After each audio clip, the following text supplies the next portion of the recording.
Hey, what's up guys? Joker here. Today we've got a couple of news stories to get through. The first is concerning Microsoft, who is seemingly trying to buy pretty much everyone. And secondly, we will be talking about mechanical hard drives and what is the best and most reliable mechanical hard drive, as Backblaze has in their annual as well as the quarterly numbers for 2017 and late 2017 respectively. So we're going to be taking a look at that data and discussing some options that people can actually consider to get a very reliable mechanical hard drive.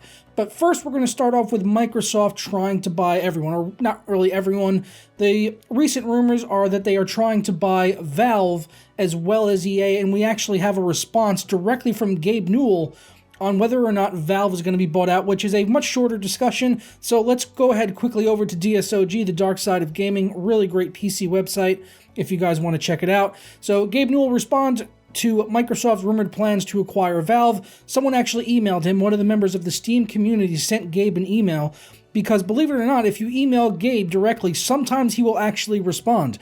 I remember maybe it was a year or two ago, someone had actually contacted Gabe because they weren't getting an answer fast enough from the Steam help email, and Gabe Newell actually responded it and resolved the issue himself personally before Steam could actually help the consumer. So rather funny, this guy actually got a response. You can see here in the email to Gabe Newell directly, he basically asked him, he said, is Valve being bought by Microsoft? Please respond. The community is shaken. And his response was short and sweet. He said, not that I'm aware of. So there we go. Directly from Gabe Newell himself. Valve is not being sold to Microsoft. So all of you Steam gamers can breathe a sigh of release, just have a goose fraba moment, and realize that Valve is okay for now, and it's not going to be sold off anytime soon. And I don't know why they would, because Valve is making money hand over fist just from the Steam platform alone. That's really why we don't see that many games coming from Valve, because they can make so much money off the Steam platform. And if they were to put out, let's say, a bad game, or if they put out Half-Life 3 and everyone hated it, then it could actually affect their numbers on Steam, or at least that's their thinking on that. So let me know what you think about that one down in the comments below. And the next one, which we don't have any confirmation on yet, whether or not it's true or not, but the rumors are saying that Microsoft is trying to make a play at picking up Electronic Arts. And I think this is the more interesting one of the two, as if it were to actually happen, I think this would maybe be a good thing in a way. Maybe for PC gamers more so than PlayStation 4 players, because obviously if they were to pick up, Electronic Arts and then make all of their titles first-party games, that would be very bad for the PlayStation community.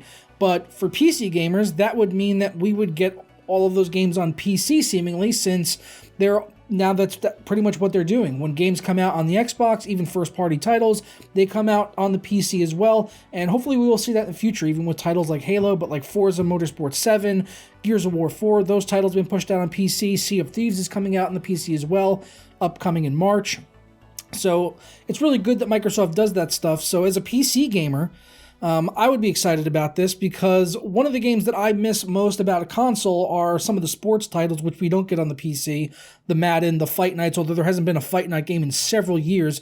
Really wish we would get a Fight Night game again. I love boxing games, and they just don't come out anymore, let alone even on the PC. But if they did come out with one from EA, even if it was a console exclusive, that might inspire me to actually go out and pick up an Xbox One X if the game was not coming to PC, because I really do love boxing games, and they're just a lot of fun when you just have friends over, and it's just, you can have a quick, 1v1 and then trade off the controller to the next guy, play against the winner.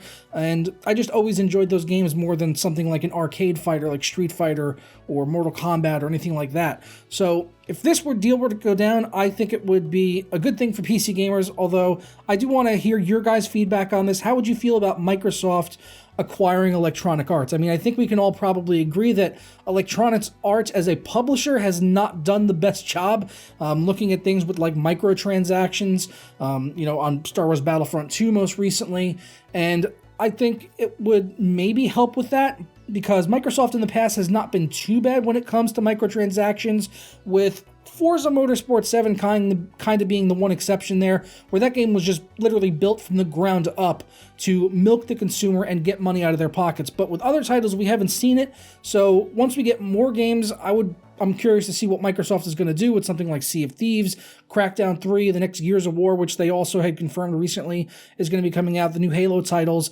But yeah, I'm curious to see what Microsoft is actually going to do with microtransactions, but if they can continue with what they did on Forza Motorsport 7, then they're pretty much just as bad as Electronic Arts, and I hope that's not the way that it goes. If it does go down, they are also in talks of buying the PUBG publisher Bluehole, and we already know that's a first-party exclusive, or at least just on the Xbox for consoles. It's on the PC, of course.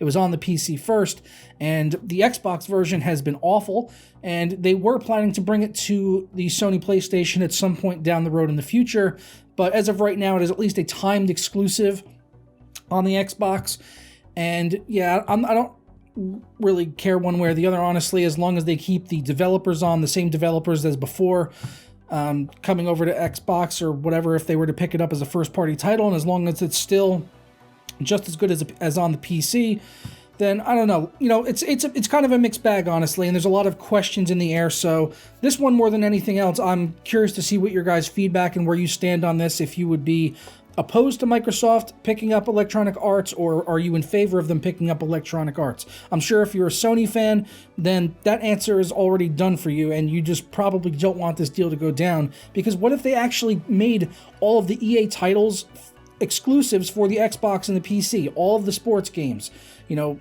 Titanfall, that's under EA's banner, the BioWare titles, everything under there would be seemingly first-party exclusives, which is going to limit the reach of how far those games get and how many people they get to, but Microsoft could inspire some people to go out and pick up Xboxes as opposed to PlayStations if they want to play those games, and they don't have a ton of exclusives right now, so it doesn't seem that far-fetched that they are trying to pick up some publishers so they can get themselves some more first-party exclusives rather than going out and paying developers, you know, large sums of cash game by game to either make them first-party exclusives on the Xbox or timed exclusives on the Xbox. So yeah, let me know your thoughts on that down in the comments below.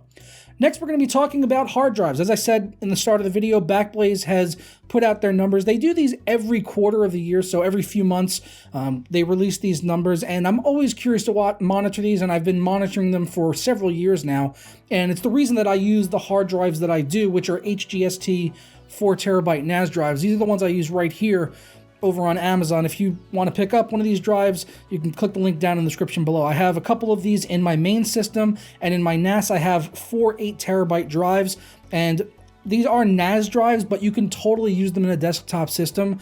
The only thing that really makes it a NAS drive is that they have anti-vibration technology built in, and the reason that they do that is because they're expecting you to either put it in a NAS or a storage server where you're going to have multiple mechanical hard drives, one on top of the other, which have moving parts as the disk spins up, so you want to have that in there so that no vibration from one of the other drives is affecting the ones in between, and so on and so forth. So they just have this anti-vibration technology built in there, but otherwise perfectly fine for a desktop PC. These are 7200 RPM, 128 megabyte of cache, so you're really not going to get much better than that in a mechanical drive. So that's why I choose to use these in my in pretty much all my systems that do have mechanical storage.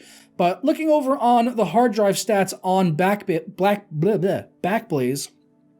first up, we have the stats of the failure rates for Q4 of 2017, and we've got the annualized failure rate, and we've got drive failures, number of drives, which is important because it wouldn't really make a lot of sense to look at something that only has like 45 drives out there, which has a 0% failure rate, but there's only 45, so it's a very small sample size. And consistently, year over year, the best ones have been the HGST 4TB drives. You can see this one right here. They've got 6,032 working, which actually for ones that have a decent amount of drives in circulation, it's got some of the lowest numbers at 0.19%. So you're looking at less than 1% of drives in circulation actually failing. For another sample size that had close to 15,000 drives, they've got about 0.5% of failures. Comparing that to some of the other ones out there that has a similar sample size compared to the 14,079.7. We can see we've got a Seagate here, 8TB drive, which has just over 14,000 drives. They have a 1.2% failure rate, which is not awful, but it's also not great, and just facts are facts. The HGST drives are doing better and having a lower failure rate, and we've seen that year and year and year going on. As we come down here to the failure rates by year, we've got 2017, 2016, and 2015. We could see those HGST drives again going all the way across. We could see the failure rate here for 7,000 drives at 0.6, 7,000 drives again, 0.4, 6,000 drives, 0.33. So year over year, these are doing a lot better. And this is the actual annual numbers. The previous ones were just quarterly for the last quarter of 2017. So for the year of 2017, they only had a 0.33% failure rate of 6,000 drives in circulation. And yeah, these numbers have only gotten better every year. As you can see, it's gone down 2015, 2016, 2017. The failure rate has improved over and over again. So that's really why I use them in my systems. As I said, they're just are really rock solid drives. I've been using them for years, and I have not had a single mechanical hard drive fail on me yet. I have had 2 Seagate Barracuda drives fail on me in that period of time that I had gotten initially back when I did my system build in like 2013, and that was before I was kind of aware of the HGST drives and how good they are. HGST is actually owned by Hitachi now, but their drives are still made and manufactured by the HGST people, and yeah, they're just very good solid drives. So anyone that's in the market for a mechanical drive for a new system, as I said, I can definitely recommend these desktop NAS drives from HGST, the Desk Stars. So very good drives, and that's why, like I said, I continue to use them in my systems today. So let me know your thoughts on everything down in the comments below, from the rumors of Microsoft picking up EA, and now we know that they're not buying Valve. At least that's what Gabe Newell has said publicly. And also on the hard drives. What kind of mechanical hard drives are you using? If you are looking to pick one up, will you pick up an HGST drive, or are you going to stick with another brand like Seagate or Toshiba or what have you? Let me know down in the comments below, as I always look forward to our discussions down there. And if you enjoyed this video, don't forget to leave a like on it down below. Subscribe if you're not already. And if you have been here for a while, you can always hit that notification bell so you never miss a news video as soon as it goes up here on the channel. And I'll catch you guys next time. I hope you all have a fantastic weekend. Tara.